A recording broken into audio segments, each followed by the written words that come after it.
Hey y'all, and welcome back, or welcome if you are new. My name is Bethany, or Budget Bethany, and welcome to this week's What's for Dinner video. So if you are new here, I hope you hit that subscribe button before you leave. But I like to share these What's for Dinners every single week in hopes to give y'all some meal ideas to cook at home for your family as well. My meals are always super easy and budget friendly and very few ingredients. So if you're into that, I hope you'll keep watching.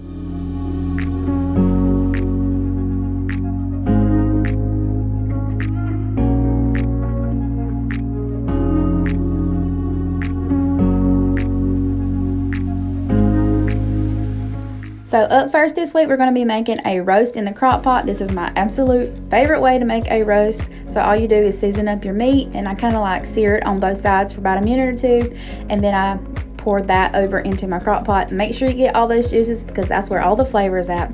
And then once I get my roast into the crock pot, I just season it up with some brown gravy, some au jus gravy, and some Italian seasoning. And I like to add beef broth instead of just plain old water.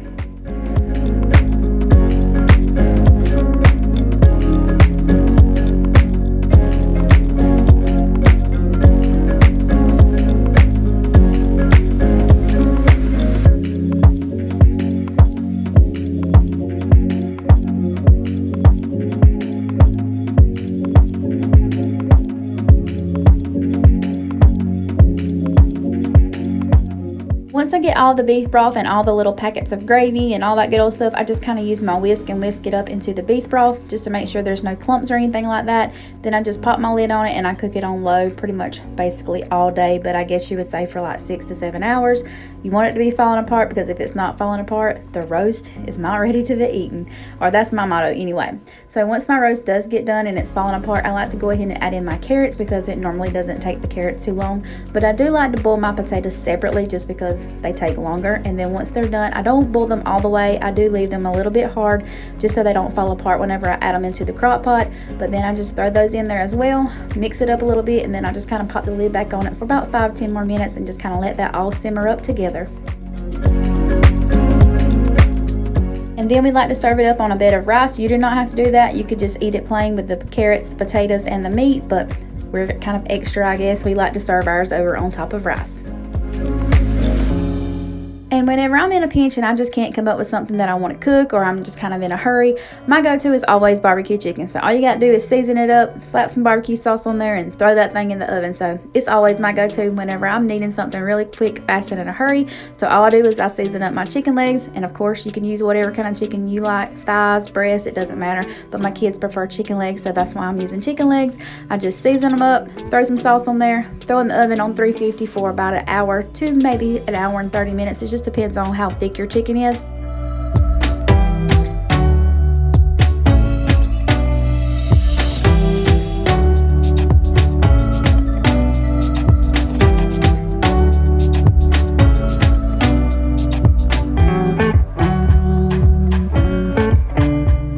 Then, like y'all saw from the picture, I did make some tater salad and some green beans to go with it. And of course the green beans come from a can, but all I do is I take some of my bacon grease that I keep in a jar and I put that in the bottom of my pan, and then I pour about half of the liquid from the green beans, and then I reserve the rest of the liquid, and I pour that in there with my green beans. And then I like to season them with some more of that Italian seasoning, just like I used on my roast on the night before's meal.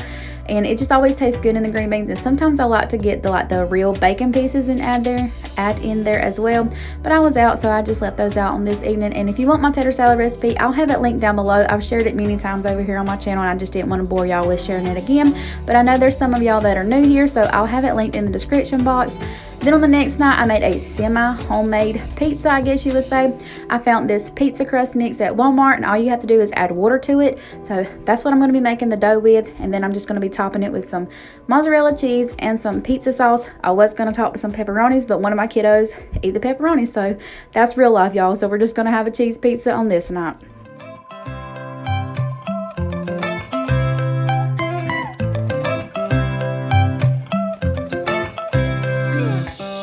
Right now I'm standing in a corner.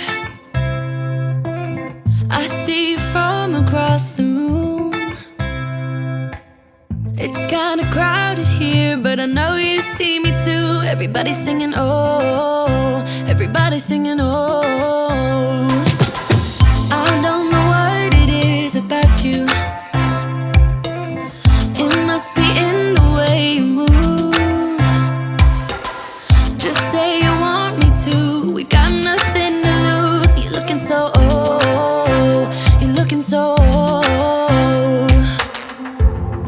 Now I'm moving closer to you, and it's getting dark in this room.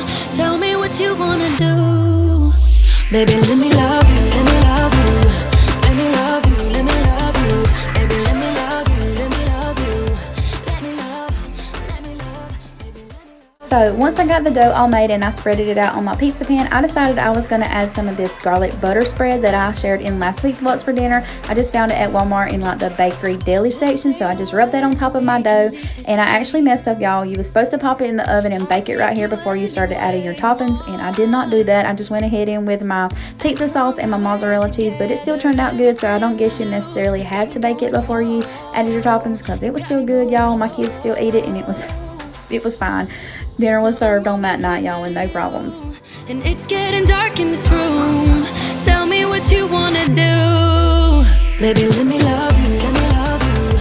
Let me love you, let me love you. Baby, let me love you. By the way, y'all, I am making this pizza by the directions on the back of the dough package, so I just baked it by those directions as well. So here's how it looked once it came out of the oven, and of course you can serve it with a salad or whatever you like to serve your pizza with, but we just had a good old slice of pizza for our dinner that night. So on the next night, it was eat what you can grab. So my kids decided they wanted me to make them some chicken noodle soup, so I knew I had those cans of chicken noodle soup, so I was taking the easy way out. And I had originally thought I was going to do ham and cheese sandwiches to go with the chicken noodle soup, but I decided they didn't want ham, so I just decided to do grilled cheeses without the ham. So we're just going to throw some cheese on some bread. We're going to add some butter to our pan and get those grilled cheeses made, and I'm going to open those cans of soup up and pour those in a pot and kind of heat those up, and that's going to be dinner for this night, y'all.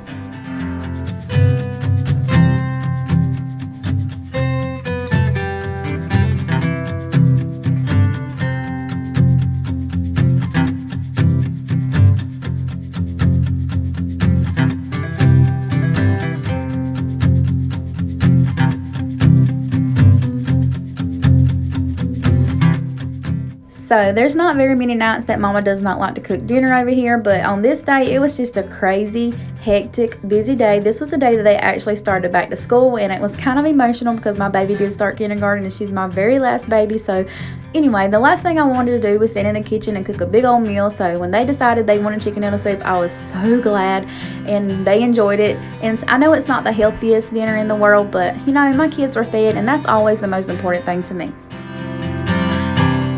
Alright, y'all, so for the last meal of this week, I'm going to be sharing some smothered pork chops in the crock pot. And I actually got this recipe from Love Missy XO. She used to share this all the time over there on her channel, so I'll have her channel linked down below for y'all to go check out as well. Alright, y'all, so tonight we're going to have smothered pork chops in the crock pot, and I just got this thin pack of pork chops. Alright, y'all, so tonight we're going to have smothered pork chops in the crock pot. I've got a pack of boneless pork chops right here. I don't know if you can cook it with like the bone-in pork chops. I've never tried it. I've always done the boneless pork chops. I got some cans of cream ubs right here. So I got 2 cans of cream of mushrooms. It's different kind or different brands, but we're going to use it up. And then this right here is a can of cream of chicken that I accidentally opened up the other night when I made the kids chicken noodle soup. So I just put it in this bowl because I knew I was going to be needing it for this recipe. So we're just going to dump all this into the crock pot. I'm also going to season up my pork chops, and I'll share with y'all the seasonings in just a little bit whenever I get to that point. But it's morning time now, so this is going to cook on low pretty much all day. And then whenever it gets dinner time, the kids get home from school, I'll make some mashed potatoes to go with it and some kind of veggie. Haven't decided yet. I guess we'll see when that time gets here. But for now, I'm just going to throw everything in this crock pot and get it going. So I've decided on these seasonings to season up my pork chops. I got some onion powder, some garlic powder, and some Tony's Creole seasoning. So I'm just going to take the pork chops, put them in the crock pot, season them up, and then dump in all the cream of mushroom and cream of chicken.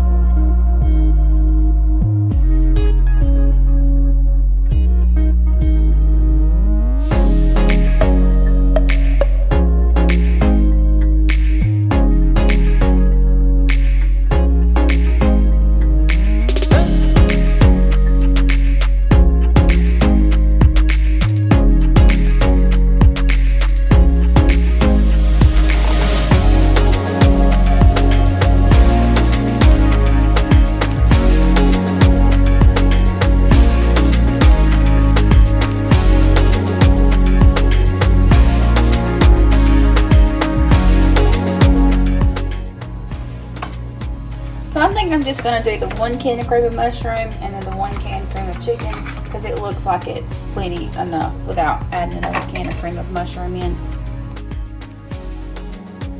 Then I just kind of make sure all the pork chops get good and coated, and then we'll just pop the lid on it, cook it on low, I guess probably about 5-6 hours, something like that. How to look once you get it all mixed up. And I did originally see this recipe done by Love Missy XO, so I want to give her the credit for it. But now we're going to put it on low and let it cook, like I said, I guess for like 5 or 6 hours. I'm just going to let mine cook until my kids get home and we get ready to eat dinner. And then to go with our smothered pork chops and our mashed potatoes, I decided I was going to cook some broccoli in our air fryer. So all I did was just add that to my air fryer pan, covered it with olive oil, and I sprinkled on some garlic powder. Then I just popped that in my air fryer on 385 for about 10 minutes.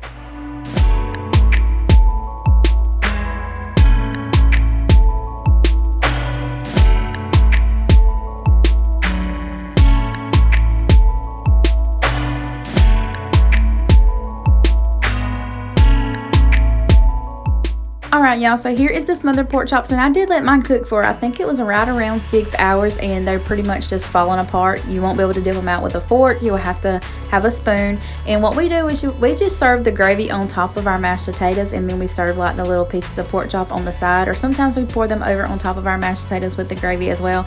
Either way is fine and it's still good. But to make my mashed potatoes, all I did was wash and dice and boil up some potatoes, and then once they were done, I mashed them, and I like to add in a little bit of butter and some heavy whipping cream. And I was actually out of heavy whipping cream, or I wasn't completely out, I just didn't have enough or as much as I like to add, so I added in a little bit of sour cream, just about a spoonful. Mix that up really well, and then I also like to go in with a whole lot of black pepper. I'm just a sucker for black pepper in my mashed potatoes. If you don't got black pepper in your mashed potatoes, what are you doing?